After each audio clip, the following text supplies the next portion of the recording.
सुप्रभात। प्रेम निवाहन एक रस, जाने बिरला कोई। प्रेम निवाहन एक रस, जाने बिरला कोई। यह हमारी आज की आध्यात्मिक चर्चा का विषय है।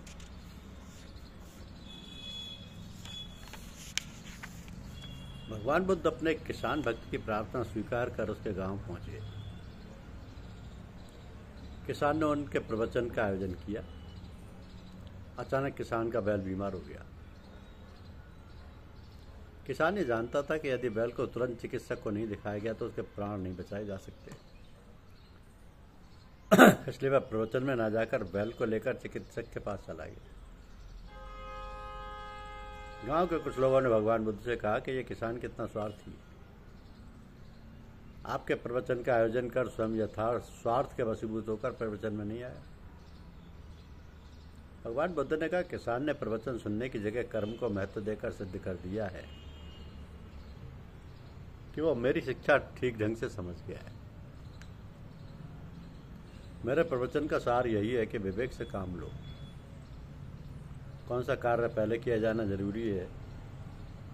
यदि किसान बीमार बैल को छोड़कर प्रवचन में आ जाता और बैल बिना दवा के मर जाता तो मेरा प्रवचन देना व्यर्थ हो जाता। इस बात को सुनकर सभी की आंखें खुल गई। साधना तो इसलिए की जाती है कि सुख और शांति पैदा हो। अब साधना का लक्ष्य यह है कि हमारा जीवन शांति में, आनंद में व प्रेम में बने। साधना तो कई प्रकार की होती है, लेकिन हमारा तात्पर्य साधना से है परमात्मा की प्राप्ति की साधना, आनंद की प्राप्ति की साधना, मोक्ष की प्राप्ति करना है, इत्यादि इत्यादि। लेकिन परमात्मा हमारा लक्ष्य है, हमारी साधना का लक्ष्य है परमात्मा को प्राप्त करना, या मुक्ति को प्राप्त करना, या परमानंद को प्राप्त करना। तो कैसे होता है ये सब? बात है कि जैसा हम सोचते हैं वैसे ही हम बनते। तो जब हम परमात्मा की याद करें, हम जो जाप करें उसको हम समझें, हमारे अंदर ये भावना हो कि हम क्या जप कर रहे हैं, हम किसकी याद कर रहे हैं, क्यों कर रहे हैं। तो जब हम परमात्मा की याद करते हैं तो परमात्मा है क्या? परमात्मा आनंद स्वरूप है, प्रेम स्वरूप है, शांति स्वरूप है, सर्वगुण संपन्न है, सर्वव्यापी है, सर्वांतर्यामी है। ऐसा परमात्मा की जब हम याद करेंगे तो कोई सच्चे दिल से याद करेगा, जिसकी साधना ठीक प्रकार से चलेगी, तो उसके अंदर ये सब गुण आने चाहिए, उसके अंदर शांति होनी चाहिए, उसके अंदर आनंद आना चाहिए। उसके पास बैठने से हमको शांति प्राप्त हो, हमको आनंद प्राप्त हो, हमारी सारी वासनाएं दूर हो जाएं जब तक उनके पास बैठें। तो ये बड़ी आसान बात है। ये मालूम होना कि कोई आदमी कपटी है, छल कपट से पूजा पाठ करता है, या सच्चे दिल से साधना करता है, ये सब बातें अपने मन को टटोल कर देखिए कि आपकी साधना किस प्रकार से चल रही है। ठीक प्रकार से चल रही है, गलत चल रही है, उससे आपका फायदा हो रहा है कि नहीं हो रहा है। ये हम कुछ करते नहीं। हम लोग जो पूजा पाठ की खाली ढोंग करते हैं, वास्तव में पूजा बहुत कम लोग करते हैं। चाहिए तो है कि पूजा करने के बाद जब शाम को आप सोएं, सारे कामों से फुर्सत पाकर तब आप अपना अध्ययन कीजिए, स्वाध्याय कीजिए कि हमने दिन में क्या क्या कार्य किए, कौन से ऐसे कार्य किए जो हमको करने चाहिए थे।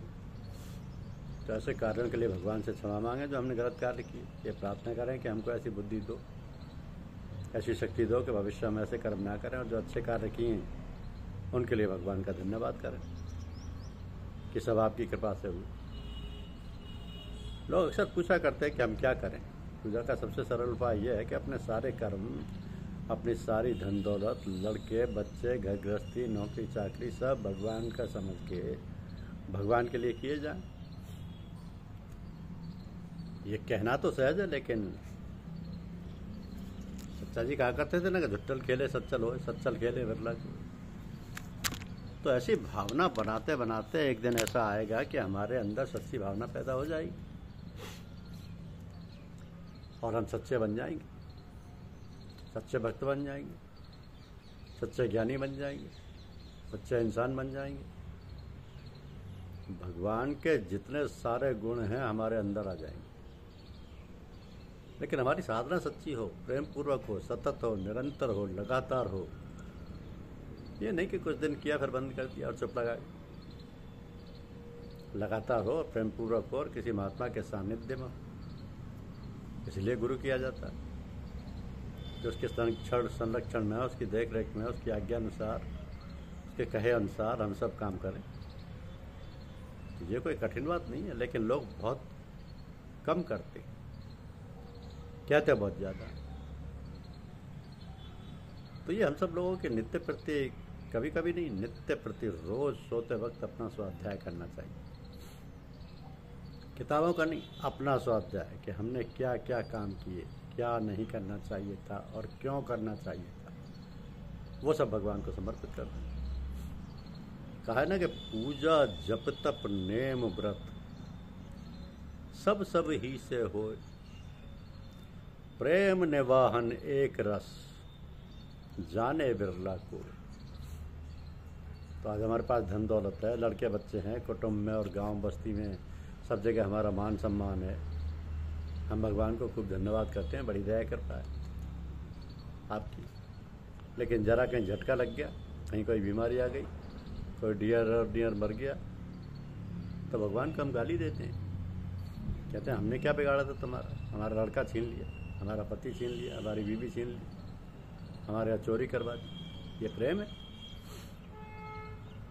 प्रेम का मतलब तो ये है कि चाहे कोई नुकसान हो, चाहे कोई लाभ हो, हमारे वक्त भगवान का धन्यवाद करते रहें। भगवान जो करता है हमारे कल्याण के लिए करता है। हम नहीं जानते हमारा कल्याण किसमें, ना हम ये जानते हैं कि हमारा कल्याण किसमें।